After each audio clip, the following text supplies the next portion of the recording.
sukacita walaupun kita hanya bisa bertatap melalui layar, tapi sukacita dari Tuhan tidak akan pernah berkesudahan di hati kita. Amin? Amin. Oke, kita percaya Tuhan akan menyatukan hati kita walaupun berbeda jarak, berbeda rumah, tapi kita percaya Tuhan akan satukan hati kita. Kita angkat pujian kita, satukanlah hati kami.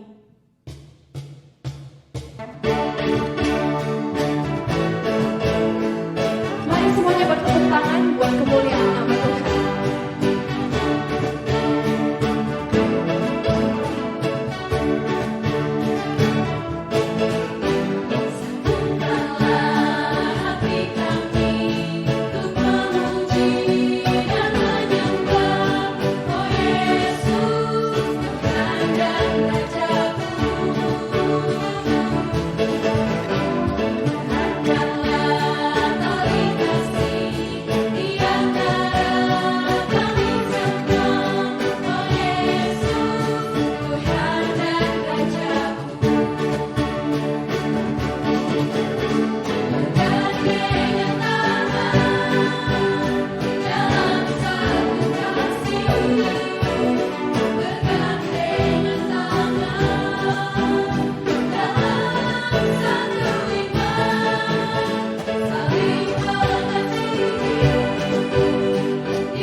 Bapa kami yang baik, terima kasih Tuhan buat setiap kebaikan yang boleh kami rasakan sepanjang hari ini.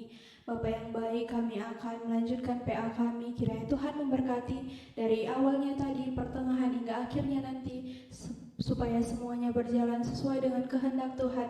Nama-Mu termulia. Terima kasih Bapa, kami sambut kehadiran-Mu di hati kami. Kami sudah berdoa dan mengucap syukur, terpuji nama-Mu. Amin. Kita mau terbang bersama Tuhan kita angkat pujian kita, Ku Kan Terbang. Firman Tuhan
ini, bahkan seluruh sepanjang hidup kita, karena Tuhan yang menjadikan kita lebih dari pemenang. Kita angkat pujian kita lebih dari pemenang.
Bersorak-sorai bagi nama Tuhan. Sekarang kita mau ambil sikap kita yang paling tenang, yang paling hormat kepada Tuhan kita. Mari kita lipat tangan kita angkat lagu penyembahan kita, pribadi yang mengenal hatiku.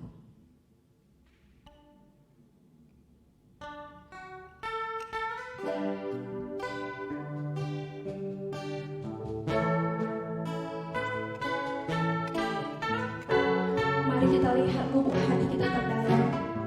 Kita mau undang Tuhan untuk melihat pribadi kita, karena hanya Tuhan yang mengenal kita lebih dari diri kita sendiri.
dalam PA Permata kita, mari kita berdoa. Kami bersyukur ya Tuhan Allah, Engkau Allah yang mengasihi kami, Allah yang selalu menyediakan kebaikan-kebaikan bagi kami. Walau pada saat ini kami melewati masa pandemi COVID-19, tetapi Engkau Allah kami begitu peduli kepada kami, dan kami tetap merasakan kasih kebesaran-Mu. Biarlah pada saat ini kami akan terus memperdengarkan firman-Mu. Berkati kami, berkati semua Permata, berkati pelayanan ini. Kami berdoa dalam nama Yesus Kristus. Amin. Firman Tuhan yang menjadi perenungan kita dalam kitab ber-PA diambil pada Kisah Para Rasul, Kisah Para Rasul 2 ayat 41 sampai dengan ayat 47. Demikian firman Tuhan. Cara hidup jemaat yang pertama.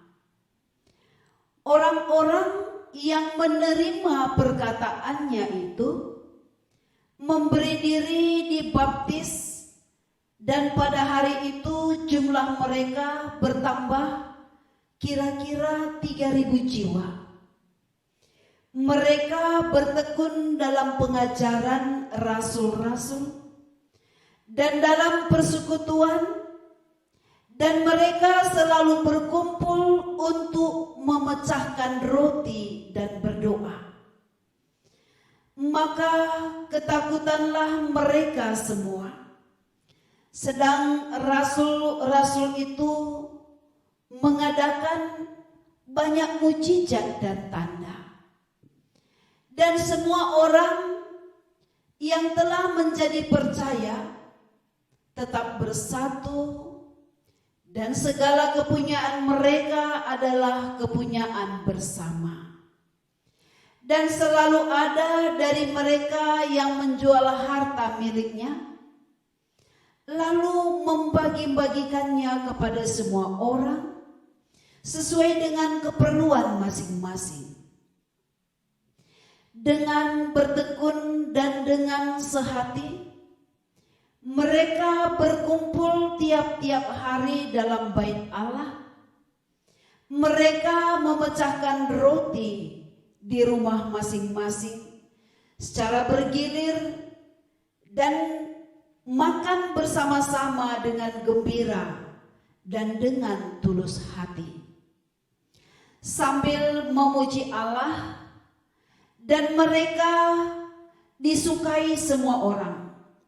Dan tiap-tiap hari Tuhan menambah jumlah mereka dengan orang yang diselamatkan. Demikian bacaan firman Tuhan dengan tema kita pada hari ini, bertekunlah. Dan di dalam ber-PA ini kita punya tujuan. Tujuan sebagai pertama, mampu menjelaskan bahwa Roh Allah mempengaruhi cara hidup jemaat mula-mula. Nah, kalau kita lihat dalam Kisah Para Rasul ini, bagaimana rasul-rasul Allah pada gereja mula-mula yang dipengaruhi dengan kuasa Roh Kudus Tuhan. Juga bagaimana pengembangan gereja yang pada waktu itu sebenarnya masih terbatas. Orang percaya masih sedikit, gereja belum berdiri, persekutuan masih terbatas. Tetapi dengan pekerjaan Roh Kudus Tuhan, maka semua tidak dapat dinilai dan tidak dapat diukur. Kedahsyatannya sangat luar biasa. Sehingga orang-orang percaya kepada Tuhan Yesus sangat cepat, dan berdirilah persekutuan, berdirilah gereja. khotbah Petrus dalam satu hari saja dapat membuat orang percaya. Artinya membuat orang percaya itu karena Roh Kudus, karena Allah. Nah, dia memberikan nilai dalam khotbahnya dalam satu hari saja mencapai 3.000 orang yang bertobat. Kalau kita lihat di gereja kita dengan jumlah jemaat sekarang 2.300. Nah, belum mencapai 3.000. Tetapi dengan jumlah 2.300 itu juga kita sudah melihat sangat banyak. Tetapi dengan perkataan dalam Kisah Rasul ini menceritakan pertobatan 3.000 orang, ya, 3.000 orang. Nah, ada apa dengan pertumbuhan ini? Tentu dengan gerakan Roh Kudus. Bahwa Roh Kudus itu dapat mempengaruhi. Roh Kudus itu memberikan pertolongan. Roh Kudus itu merupakan menjadi kekuatan di dalam penginjilan. Di dalam kekuatan Roh Kudus ada beberapa hal yang menjadi perenungan kita. Satu, bahwa orang yang mendengar firman Tuhan memberikan dirinya untuk dibaptis. Nah, ini adalah suatu pekerjaan Roh Kudus. Orang yang percaya itu memberikan dirinya untuk dibaptis. Apa arti baptisan? Kita selalu berbicara tentang baptisan di gereja.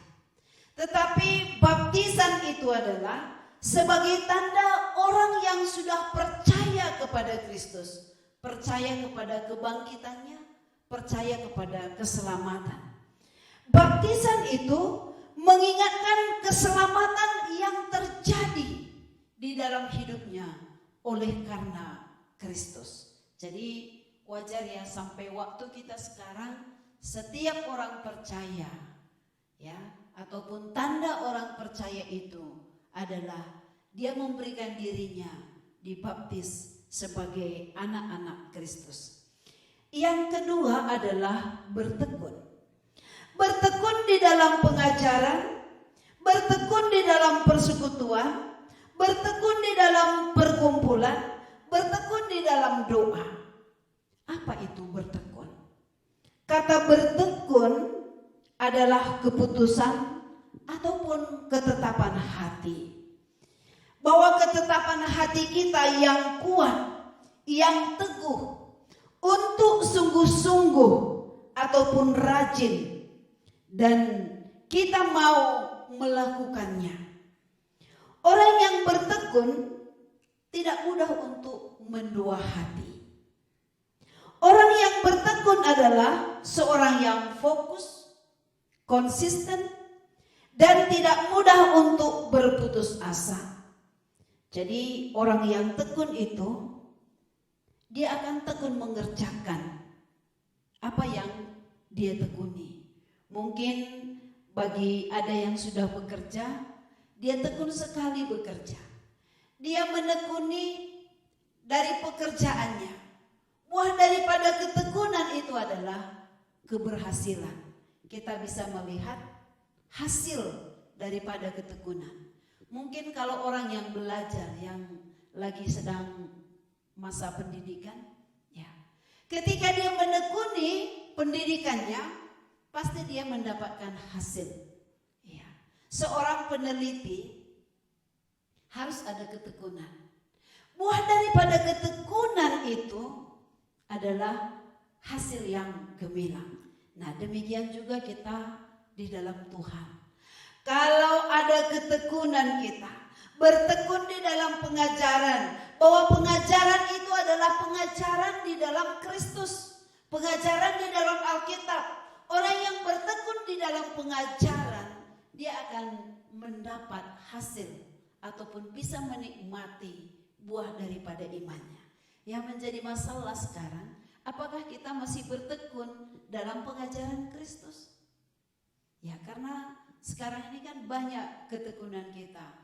Ada orang bertekun dengan kegiatannya masing-masing, dengan pekerjaan atau profesinya. Tapi salah satu yang harus diingatkan bagi kita adalah bertekun di dalam pengajaran Kristus, sehingga kita tidak pernah berhenti, tidak akan bosan akan pengajaran Kristus. Salah satunya dengan kita ber-PA. Ya, walau pada saat ini kita belum bisa berkumpul, tetapi tidak membatasi kita untuk bertekun di dalam pengajaran, baik dari live streaming, baik dalam pengajaran yang berbentuk yang lain. Kita bisa banyak belajar. Jadi perlu kita diingatkan kembali, bertekun di dalam pengajaran. Yang kedua, bertekun di dalam persekutuan. Ya. Gereja itu adalah gereja yang bersekutu. Gereja yang bersekutu itu adalah suatu kekuatan. Seperti kita di dalam Permata, kita punya persekutuan Permata. Kalau persekutuan itu kuat, apapun bisa kita lakukan. Persekutuan kita menjadi kesaksian bagi gereja. Persekutuan kita itu menjadi sukacita, karena di dalam persekutuan kita bisa berbagi. Juga bertekun di dalam berkumpul. Ya. Keluarga, ya, ibaratkan gereja. Nah, kalau di dalam keluarga kita selalu berkumpul. Kalaupun ada yang kurang di dalam keluarga, bukan berarti kita lari dari keluarga, tetapi kita memperbaikinya. Nah, sama dengan gereja. Gereja itu adalah tempat berkumpul. Orang-orang percaya itu adalah berkumpul untuk memuji, memuliakan Tuhan. Kalaupun ada yang kurang, bukan kita mesti lari, bukan mesti kita meninggalkan persekutuan, tetapi kita memperbaiki. Nah, yang keempat adalah bertekun di dalam berdoa. Pada waktu sekarang, mana lebih banyak kita bertekun berdoa atau bersungut-sungut? Ataupun lebih banyak mencari kesenangan yang lain, atau nonton, atau habis waktu kita di YouTube atau yang lain gitu. Tetapi orang yang bertekun di dalam doa itu, hidupnya akan diperbaharui. Marilah semua bertekun di dalam doa. Kalau kita lihat ya, dalam Lukas 8 ayat 15, orang yang bertekun menghasilkan buah. Ada hasil, ada yang bisa kita nikmati. Kalau Yakub 5 ayat 11 mengingatkan, orang yang berbahagia adalah orang yang bertekun. Sebagai contoh, ketekunan Ayub menghasilkan rahmat Tuhan yang berlimpah.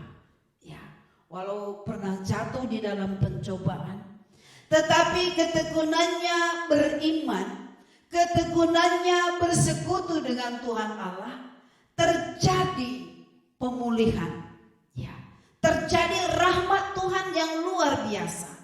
Istrinya yang dulu tidak setia, Tuhan memberikan istri yang paling setia. Anak-anaknya yang hilang mati, tetapi Tuhan memulihkan bahwa anak-anak Ayub tercantik di dunia. Nah, sangat hebat ya, sangat tercantik di dunia.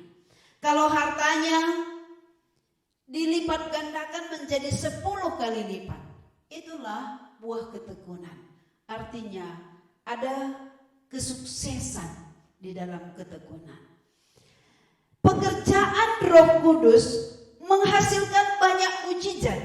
Jadi kita lihat di gereja mula-mula, ya, yang sakit disembuhkan, ya, yang berbeban berat diberikan kelegaan. Artinya dalam konteks kita sekarang, ya, dalam segala pergumulan kita bisa melihat pekerjaan Roh Kudus Tuhan di dalam ketekunan kita. Artinya pasti kita melihat mujizat-mujizat Allah itu Ya, kita bukan mengartikan bahwa mujizat dalam arti sekarang kalau ada orang mati pada saat sekarang ini bim salah bim, nah terjadi kesembuhan, bukan gitu. Ya, mungkin dengan mujizat yang kita harapkan kalau ada yang kena COVID pada saat sekarang ini, ya dengan doa sembuh. Bukan saja dengan itu Tuhan menunjukkan mujizat, tetapi setiap harinya kita bisa merasakan berkat Tuhan. Itu adalah suatu mujizat yang luar biasa. Nah, kita memakai waktu untuk beribadah pada hari ini, suatu mujizat. Karena mungkin besok atau lusa kita tidak mempunyai waktu lagi. Juga di dalam pekerjaan Roh Kudus, orang-orang percaya itu bersatu.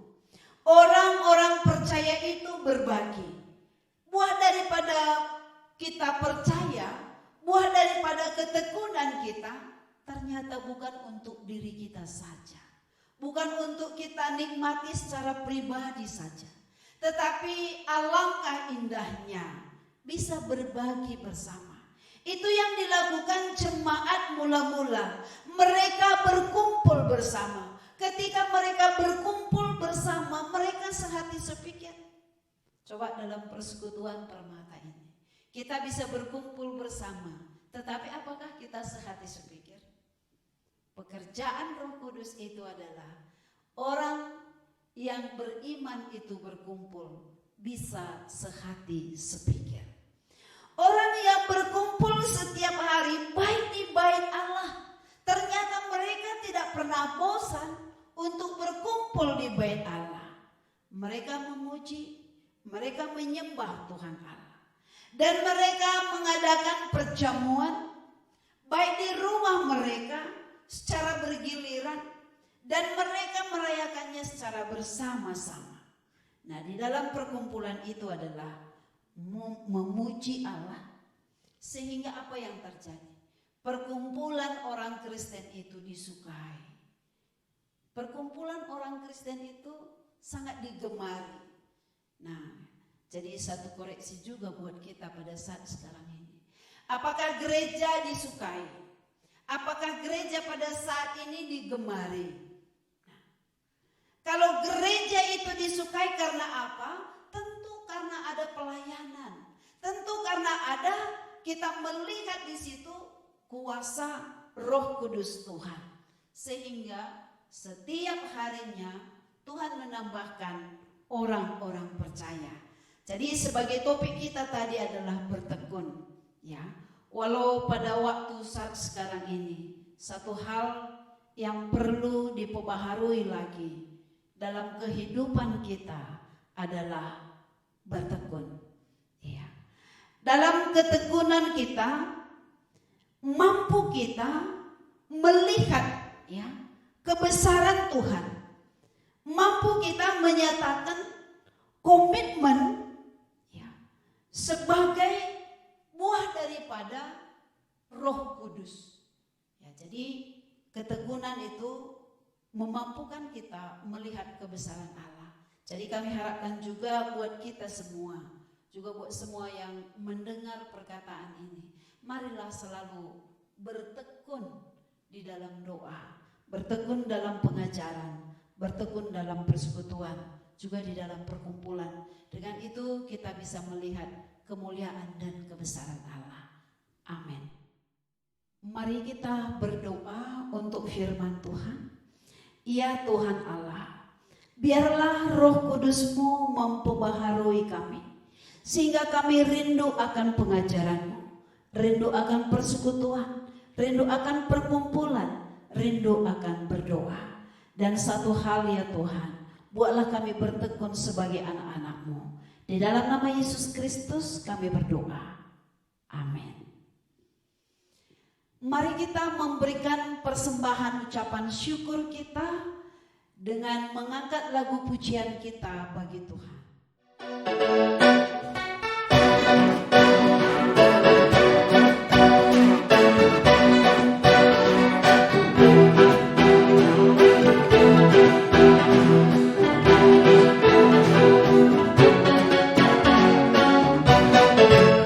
Si pembunuh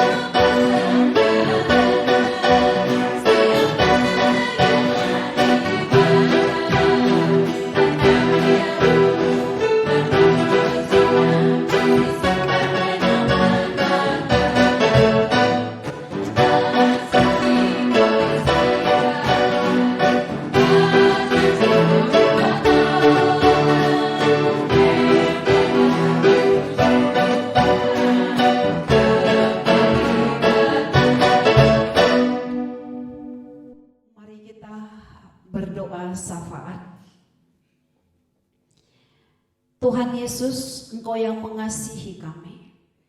Pada saat ini kami membawa persembahan kami untuk dipakaikan di dalam pelayanan di gerejamu, di persekutuan Permata. Kiranya Tuhan memberkati persembahan kami, memberkati Permata, memberkati pekerjaan, memberkati pelayanan, memberkati orang tua kami.